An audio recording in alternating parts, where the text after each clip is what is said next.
दोस्तों नमस्कार, जय हिंद, वंदे मातरम। आप सभी लोगों का मेरे यूट्यूब चैनल में स्वागत है।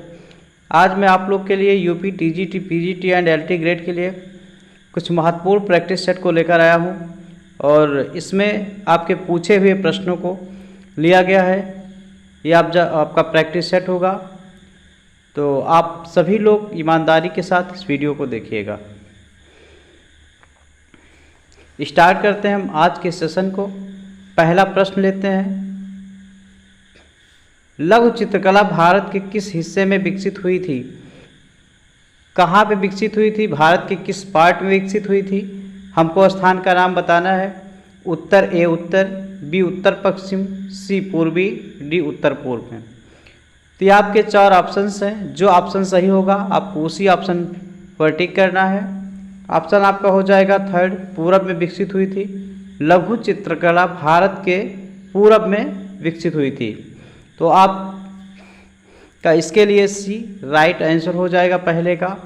प्रश्न नंबर 2 क्या कह रहा है, देखते हैं। 7वीं शताब्दी से 12वीं शताब्दी के मध्य किस शैली का उद्भव एवं विकास हुआ? कौन कौन सी शैली है जिसका विकास हो रहा है 7वीं से और 12वीं शैली के मध्य? राजपूत शैली, जैन शैली, मुगल शैली और पाल शैली।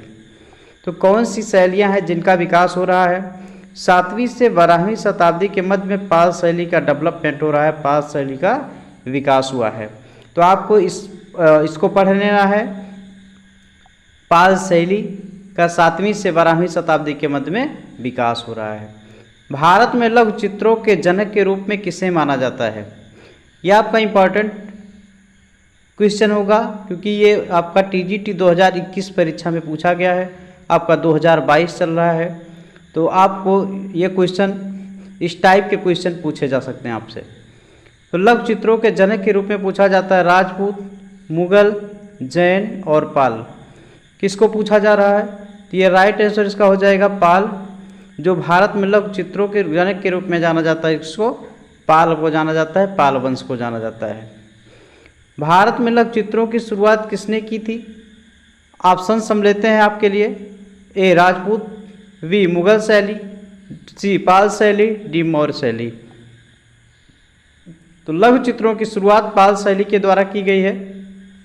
हम आप लोग को एक जानकारी दे दें, इसमें जो एग्जामिनर आपसे पूछता है, जिस शैली में भी आप पढ़ेंगे या जिस गुफाओं के बारे में पढ़ेंगे, वहाँ पे कई पैटर्न से आपके प्रश्न बनते हैं।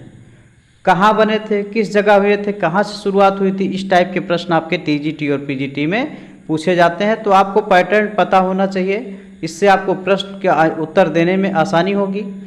सर्वप्रथम लघुचित्र किस पर बनाए गए थे? किस चीज़ पर बनाया गया था? कागज, बी ताड़पत्र, सी कांच, डी वस्त्र पर। तो ये आपका हो जाएगा ताड़पत्र पर बनाए गए थे। सर्वप्रथम जो लघुचित्र बने हुए थे किस पर? ताड़पत्र पर बने थे। प्रश्न नंबर 6, भारत में सचित्र पुस्तकें सर्वप्रथम किस माध्यम पर बनी हैं? ए कपड़े पर, बी ताड़पत्रों पर, सी कागज पर, डी लकड़ी के पट्टों पर। तो ये बनी हुई है आपकी, दूसरा हो जाएगा ताड़पत्रों पर बनी हुई है। जो सचित्र पुस्तकें हैं सर्वप्रथम ताड़चित्रों पर बनी हुई हैं। प्रश्न नंबर 7, पोथी चित्रण का प्रारंभ किस शैली से हुआ है? ये पाल शैली, जैन शैली, मुगल शैली और राजपूत शैली। तो इसका विकास होता है ए पाल शैली से होता है। पोथी चित्रण का प्रारंभ पाल शैली से होता है। प्रश्न नंबर 8, पोथी चित्रण का प्रारंभ किस शैली से हुआ है? ये हो जाएगा राजपूत शैली, पाल शैली, जैन शैली और मुगल शैली। तो आपसे बात की जा रही है पाल शैली की, तो यहाँ पर हम पाल शैली को राइट आंसर करते हैं। पोथी चित्रण का विकास पूछा गया प्रश्न आपका है, पाल शैली से होता है, पाल शैली से जुड़ा हुआ है यह पाल शैली का जन्म किस शताब्दी में हुआ था? अभी आपसे हम जिक्र कर चुके हैं पहले। 5वीं शताब्दी में, 6वीं शताब्दी में, 7वीं शताब्दी में और 9वीं शताब्दी में। ऑप्शन आपका लेते हैं तो ये हो जाएगा 9वीं शताब्दी में। ये हो जाएगा जो पाल शैली का जन्म होता है, जो इसका विकास होता है, ये 9वीं शैली में उद्भव होता है। प्रज्ञा पारमिता ताड़पत्र पर चित्रित ग्रंथ किस शैली से संबंधित है? जैन शैली, बी मेवाड़ शैली, सी पाल शैली, डी किशनगढ़ शैली। राइट आंसर हो जाएगा इसका पाल शैली हो जाएगा। प्रज्ञा पारमिता ताड़पत्र पर जो ग्रंथ चित्रित किया गया है वो पाल शैली में किया गया है। पाल शैली के संरक्षक कौन थे, नाम बताना है आपको। चालुक्य, पाल शासक, शुंग शासक, चोल शासक। तो ये हो जाएंगे राइट आंसर। दूसरा हो जाएगा पाल शासक, जो पाल शैली के संरक्षण का कार्य किया था, जो संरक्षण का कार्य किए थे वो कौन थे, पाल शासक हो जाएंगे, क्योंकि इन्होंने पाल शैली का संरक्षण किया था। पाल पोथी चित्रों का विषय क्या था, ऑप्शन लेते हैं। ए, पाल राजाओं का जीवन चरित्र था, नवाबों का दरबार था, बुद्ध जीवन का चरित्र, चैतन्य महाप्रभु का जीवन चरित्र था। तो यह आपका हो जाएगा बुद्ध का जीवन चरित्र था। पाल पोथी जो की गई थी उसमें बुद्ध का जीवन चरित्र है। राइट आंसर हम सी लगाते हैं। आगे बढ़ते हैं, ये भी आपका पूछा गया प्रश्न है। पोथी चित्रण का प्रारंभ किस शैली से हुआ है, तो ये हो जाएगा पाल शैली, जैन शैली, मुगल शैली और कांगड़ा शैली। तो यह आपका ऑप्शन राइट हो जाता है। ये पाल शैली से होता है पोथी चित्रण का प्रारंभ। इसमें 2-3 तरह के प्रश्न आपके पाल पोथी चित्रण से हो गए हैं, तो यह आपको हो सकता है आपका क्लियर हो जाए कॉन्सेप्ट। बाल युगीन पांडुलिपि चित्र अधिकांशतः आधारित है, किस पर आधारित है, हिंदुत्व पर, ब्राह्मण धर्म पर, शैव मत पर, बौद्ध धर्म पर। तो यह आधारित हो जाएगा, किस पर हो जाएगा, तो ये हो जाएगा बौद्ध धर्म पर आधारित होगा। पांडुलिपि जो युगीन अधिकांशतः चित्र मिलते हैं किस पर मिलते हैं, ये बौद्ध धर्म पर मिलते हैं। आप सभी लोग पूरी दृढ़ इच्छा शक्ति के साथ तैयारी करते रहिएगा और स्टॉप मत कीजिएगा, पढ़ाई को बीच में रोकिएगा मत। एग्ज़ाम के डेट्स अभी नहीं आ रहे हैं लेकिन आ जाएंगे, कुछ समय और बचा हुआ है। आप सभी लोगों को वीडियो अच्छा लगेगा तो आप लाइक कीजिएगा, अपने दोस्तों को शेयर कीजिएगा और सपोर्ट कीजिएगा, चैनल को सब्सक्राइब कीजिएगा, जिससे आप लोगों का सहयोग हमको मिल सके। आगे चलते हैं, 15 नंबर का प्रश्न लेते हैं। पाल शैली के अंतर्गत चित्रित होने वाला ग्रंथ कौन सा है, जयधवल, महाधवल, पाल ताड़ितम, अष्टशास्त्रिका, प्रज्ञापारमिता। राइट आंसर हो जाएगा चौथा इसका, अष्टशास्त्रिका प्रज्ञापारमिता हो जाएगा। पाल शैली के अंतर्गत जो चित्र होने वाला ग्रंथ है, तो इस ग्रंथ को याद रखना है। प्रश्न नंबर 16, पाल के लघुचित्र किससे संबंधित थे, तो ये हो जाएगा जैन धर्म, बौद्ध धर्म, हिंदू धर्म, इनमें से कोई नहीं। तो ये हो जाएगा आपका राइट आंसर हो जाएगा दूसरा, बौद्ध धर्म से। पाल के लघुचित्र किससे संबंधित थे, तो बौद्ध धर्म हो जाएगा। बौद्ध धर्म लगा करके हम ऑप्शन आगे बढ़ते हैं। प्रश्न नंबर 17 लेते हैं। बहुत ही क्रमबद्ध तरीके से अच्छे प्रश्न लिए गए हैं। पाल शैली के चित्रों का प्रमुख विषय क्या है, बौद्ध, बारहमासा, रागमाला, श्रृंगार। तो राइट आंसर इसका हो जाएगा बौद्ध हो जाएगा। पाल शैली के चित्रों का जो प्रमुख विषय रहा है वो क्या हो जाएगा, बौद्ध हो जाएगा। प्रश्न नंबर 18, पाल शैली में चित्रण का मुख्य विषय रहा है, कौन सा रहा है, जैन धर्म, बौद्ध धर्म, हिंदू धर्म, इस्लाम धर्म। इसका राइट आंसर हो जाएगा दूसरा, बौद्ध धर्म हो जाएगा, जो पाल शैली चित्रण का मुख्य विषय रहा है, क्योंकि पाल शैली में चित्रण जो किया गया है वो बौद्ध के धर्म पर किया गया है, बुद्ध के धर्म पर किया गया है। प्राकृतिक चित्रकला में पाल चित्र शैली की मुख्य विषय वस्तु क्या है, बौद्ध, जैन, हिंदू और मुगल। तो इसमें आपका हो जाएगा बौद्ध लगाएंगे, ए राइट आंसर हो जाएगा। 19 नंबर का आपका राइट आंसर ए। धीमान और बितपाल किस शैली के प्रमुख चित्रकार थे, चित्रकारों का नाम पूछा गया, गुजरात शैली, राजस्थानी शैली, पहाड़ी शैली और पाल शैली। तो हम पढ़ किसको रहे हैं, पाल शैली को पढ़ रहे हैं, तो इसलिए हम कुछ आपका कॉन्सेप्ट के आधार पर हम लगा सकते हैं धीमान और बितपाल पाल शैली के चित्रकार थे या प्रमुख चित्रकार थे। पाल चित्रकला किस प्रदेश की है, नेपाल की, उड़ीसा की, बिहार की और बंगाल की। अब प्रदेश से पूछ रहा है आपका, तो ये हो जाएगा बंगाल की। जो पाल चित्रकला होगी है यहाँ की हो जाएगी, बंगाल की हो जाएगी, कोलकाता, पश्चिम बंगाल। पाल पोथी चित्र बनाए गए हैं, किस पर बनाए गए थे, मिट्टी के पात्रों पर, ताड़पत्रों पर, कपड़े पर और दीवार पर। तो अभी आपसे जिक्र किया गया था ताड़पत्रों पर, जो ताड़ के चित्र पत्र थे उस पर बनाया गया था उस चित्र को।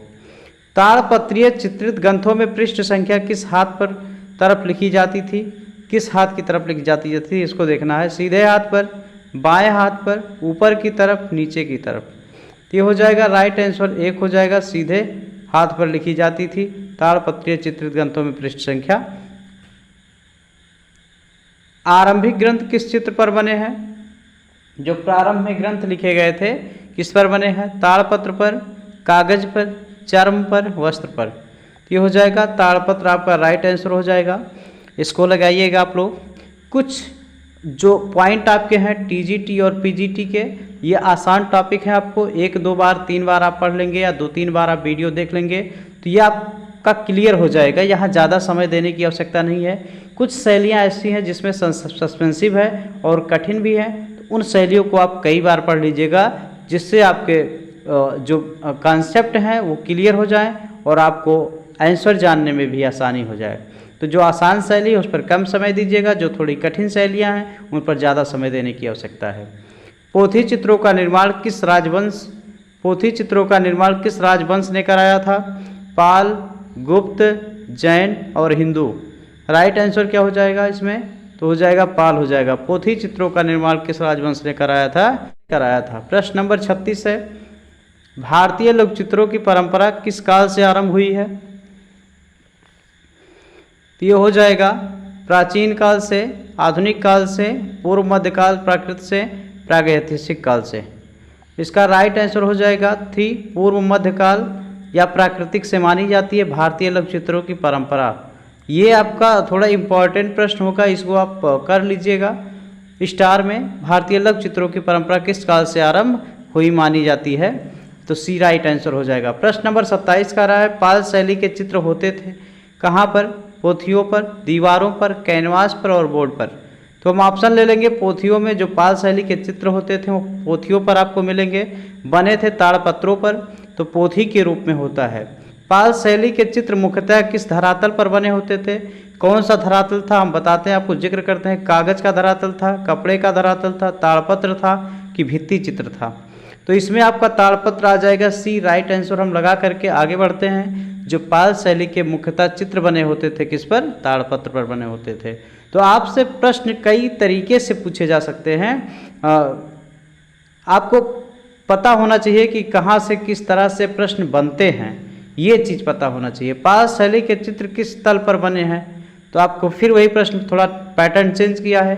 कागज, दीवार, ताड़पत्र और चमड़ा। तो ये आपका राइट आंसर ताड़पत्र हो जाएगा, क्योंकि यहाँ कोई सस्पेंस नहीं है। आप एक चीज़ वही चीज़ रिपीट हो रही, केवल प्रश्न के पूछने का तरीका थोड़ा अलग है। सित्तनवासल की गुफाएं किस नदी के किनारे स्थित हैं? इसको याद रखिएगा, कृष्णा, कावेरी, ताप्ती और नर्मदा। तो हमें लगता है ये जो आपका हो जाएगा कावेरी नदी। कावेरी नदी आपका ये इम्पॉर्टेंट होता है, ये पूछा गया कई बार प्रश्न है और आने के चांसेस भी रहते हैं, क्योंकि जो पिछली साल हुआ उस प्रैक्टिस सेट से थोड़ा कम प्रश्न मिलते हैं। बाकी के जो प्रैक्टिस सेट होते हैं वहाँ से प्रश्न उठने के ज़्यादा चांसेस होते हैं। तो आपको प्रैक्टिस सेट पूरा कर लेना है, उसके बाद टॉपिक वाइज तैयारी करते रहना है। निम्नलिखित में से कौन सी गुफा कृष्णा नदी के किनारे स्थित है? सित्तनवासल, अजंता, एलिफेंटा, बादामी। हो जाएगा राइट आंसर इसका ए, सित्तनवासल। जो कृष्णा नदी के किनारे स्थित है कौन सी हो जाएगी? सित्तनवासल। तो ये हो जाएगी आपकी कृष्णा नदी। सित्तनवासल के गुफा मंडप किस नदी के तट पर स्थित है? आपको बताना है कौन सी नदी हो जाएगी। ब्रह्मपुत्र, घाघरा, कावेरी, कृष्णा। नाम इसका आ जाएगा आपका तो कावेरी नदी। जो इसके मंडप स्थित हैं, जो मंडप मिलते हैं वो किस पे? कावेरी नदी पर मिलते हैं। सित्तनवासल गुफाएं स्थित हैं। अब आपसे राज्य की बात कर रहा है, जो प्रश्न आपका है वो प्रश्न राज्य की बात कर रहा है। क्या पूछ रहा है कि सित्तनवासल गुफाएं स्थित हैं तो किस राज्य में स्थित है, ऐसा भी प्रश्न आपसे बनेगा। केरल में, कर्नाटक में, तमिलनाडु में, आंध्र प्रदेश में। तो इसकी बात हो रही है आपसे, तमिलनाडु की बात हो रही है। सित्तनवासल गुफाओं की बात हो रही है सित्तनवासल की, तो तमिलनाडु आप राज्य लगाइएगा। चलते हैं, सित्तनवासल की गुफा किस धर्म से संबंधित है? तो आपका धर्म से भी जोड़ा जा रहा है। बौद्ध धर्म, जैन धर्म, हिंदू धर्म और मुस्लिम धर्म से। राइट आंसर हम लेते हैं इसको, जैन धर्म से संबंधित होती है। ये सित्तनवासल की गुफा किससे है? जैन धर्म से। तो इसको आपको नहीं भूलना है। सित्तनवासल की गुफाएं किस धर्म से संबंधित हैं? फिर पूछा है प्रश्न आपको। ऑप्शन आपका थोड़ा आगे पीछे डिसऑर्डर में कर दिया है, तभी आपको विचलित नहीं होना है। जैन धर्म से, बौद्ध धर्म से, हिंदू धर्म से और सिख धर्म से। तो इस वाले में आपका ए राइट आंसर में आ जाएगा। जैन धर्म की बात किया है, पिछले वाले में बी वाले ऑप्शन पे गया था। ऐसे ही प्रश्न का क्रम और ऑर्डर पूछने का चेंज होता है। सित्तनवासल गुफा किस धर्म का मंदिर है? ये हो जाएगा हिंदू, बौद्ध, जैन और वैष्णव। तो ये जो गुफाएं होंगी जैन धर्म की बात की जा रही है आपसे सित्तनवासल गुफा के बारे में। जैन धर्म हम राइट आंसर लगा करके आगे बढ़ते हैं। सभी पूछे गए प्रश्न इस प्रैक्टिस सेट में है, आपको कहीं से पूछना नहीं है कि किस सन में और कब पूछा गया है। सित्तनवासल गुफा चित्रों का विषय किससे संबंधित है? तो ये बौद्ध धर्म, ब्राह्मण धर्म, जैन धर्म और सभी का मिश्रण। तो आप ऐसा जानते हैं सबका हो नहीं सकता है, क्योंकि जैन धर्म की आपसे बात हो रही है। और विषय देखिए यहाँ पे थोड़ा पैटर्न चेंज करके किससे संबंधित है, किस धर्म से संबंधित है और किसका विषय है, तो जैन धर्म का विषय है। यहाँ आपको थोड़ा सतर्क रहने की आवश्यकता है। जैन चित्रकला की आरंभिक मूर्तियाँ किस प्रसिद्ध गुफा में मिलती हैं? एलोरा, सित्तनवासल, बाग और बादामी। तो आपसे बात की जा रही है बी की, सित्तनवासल की बात की जा रही है। तो जिसकी चित्रकला की जो आरंभिक मूर्तियां मिलेंगी वो सित्तनवासल में मिलेंगी। 39 नंबर का प्रश्न, सित्तनवासल गुफा किस राज्य में स्थित है? फिर आपसे पैटर्न थोड़ा चेंज करके आगे आया प्रश्न। मध्य प्रदेश, तमिलनाडु, महाराष्ट्र और केरल। तो ये आपका राइट आंसर हो जाएगा। तमिलनाडु की बात आपसे की जा रही थी, तो आप तमिलनाडु को राइट आंसर लगा करके सित्तनवासल गुफा वहाँ पर स्थित है। 40 नंबर का प्रश्न है, सित्तनवासल गुफाओं के छत पर डैश डैश डैश की छवियां दिखाई देती हैं। किसकी छवियां? कमल सरोवर, भगवान शिव, भगवान विष्णु और बुद्ध। तो यहाँ पर राइट आंसर के साथ हम बात करेंगे, कमल सरोवर की बात की जा रही है। सित्तनवासल गुफाओं के छत पर कमल सरोवर की छवियां दिखाई देती हैं। ये आपका इम्पॉर्टेंट है, ये आप स्टार लगा लीजिएगा इसको। ये कमल सरोवर की बात की जा रही है। प्रश्न नंबर 41 है, इनमें से कौन सा असंबद्ध है? ये आपके एक तरह से ये वाला प्रश्न आपको थोड़ा डिस्टर्ब करता है, कभी कभी नहीं लगा रहता है, तो ये भी आपको सतर्क रहने की आवश्यकता है। बाघ गुहा चित्र, अजंता गुहा चित्र, सित्तनवासल गुफा चित्र और बादामी गुफा चित्र। ये बात की जा रही है आपसे सी की, सित्तनवासल गुफा चित्र हो जाएगा, ये असंबद्ध है आपसे। अगला 42 नंबर पढ़ते हैं, गीत गोविंद और कल्पसूत्र किस धर्म की सचित्र रचना है? पहले हम यहाँ आप लोग को स्टार बना दें, ये नोट करने वाला क्वेश्चन है। गीत गोविंद कई बार पूछा जाता है, कल्पसूत्र तो ये किस धर्म की? बौद्ध धर्म, जैन धर्म, हिंदू धर्म और वैष्णव धर्म। तो ये आपका हो जाएगा जैन धर्म की बात की जा रही है, तो आपका गीत गोविंद और ये कल्पसूत्र ये दोनों सचित्र वर्णन जो किया गया है जैन धर्म का है। अपभ्रंश शैली, प्रश्न देखिए, अपभ्रंश शैली के चित्र इनमें से किन पोथियों में प्राप्त होती है?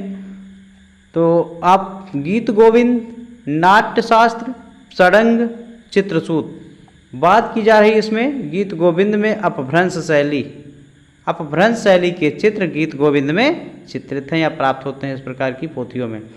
कल्पसूत्र आपका ये इम्पॉर्टेंट है, इसको भी आप लगाइएगा, कई बार रिपीटेड है। किस धर्म से संबंधित है? हिंदू, जैन, सिख और पारसी। तो आपसे जैन धर्म की हम बात कर रहे हैं, तो ये कल्पसूत्र की बात हो जाएगी। जैन धर्म राइट आंसर लगा करके हम आगे बढ़ते हैं। प्रश्न नंबर 45 लेते हैं, जैन धर्म की सबसे प्राचीन सचित्र पांडुलिपि का रचनात्मक काल क्या है? 1060 ईस्वी, 1105 ईस्वी, 1151 ईस्वी और 1020 ईस्वी। बात आपसे की जा रही है 1060 ईस्वी की बात की जा रही है। पांडुलिपि का रचना काल जो सचित्र वर्णन किया गया है 1060 ईस्वी। जैन धर्म की बात आपसे की जा रही है। वैसे ही आपको हमें लगता है कि आप 2, 3, 4, 5 बारी वीडियो देखेंगे तो ये पूरा प्रैक्टिस सेट आपको आ जाएगा। ये आसान से प्रश्न इसमें है, बहुत ज़्यादा कोई कठिन नहीं है। जैन चित्रकला के प्रसिद्ध स्रोत बताएं। पंचदशी, धम्मपद, कामसूत्र, कल्पसूत्र। तो आपसे बात की जा रही है कल्पसूत्र की, ये हो जाएगा राइट। जैन चित्रकला के प्रसिद्ध जो स्रोत मिलते हैं आपको कल्पसूत्र में मिलते हैं। फिर कल्पसूत्र की बात हुई, हम आपको स्टार बना दे रहे हैं, आप नोट कर लीजिएगा इसको इम्पोर्टेंट करके, वेरी वेरी इंपॉर्टेंट करके। महावीर 24वें तीर्थकर का जन्म चित्रित किया गया है किसमें? चौर पंचाशिका में, दिव्यवासन में, कल्पसूत्र में, प्रज्ञापारमिता में। तो इसमें हमें लगता है जो कल्पसूत्र की बात की जा रही है, तो जो महावीर स्वामी जैन धर्म के 24वें तीर्थकर हैं, इनकी बात, इनके जन्म का चित्रण किया गया है कल्पसूत्र में। इम्पॉर्टेंट प्रश्न हो जाएगा 48 नंबर प्रश्न, कल्पसूत्र ग्रंथों के चित्रण किस शैली में हुए हैं? तो पाल शैली, राजस्थानी शैली, जैन शैली, पहाड़ी शैली। तो हम जैन शैली की बात करेंगे।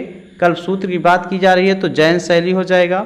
हम आगे बढ़ रहे हैं, 49 नंबर का प्रश्न ले रहे हैं। सैकड़ों रंगीन अपभ्रंश शैली के चित्रों का प्रकाशन करने के बाद चित्रकल्पद्रुम जैसे महत्वपूर्ण ग्रंथ का सर्वप्रथम प्रकाशन किया था?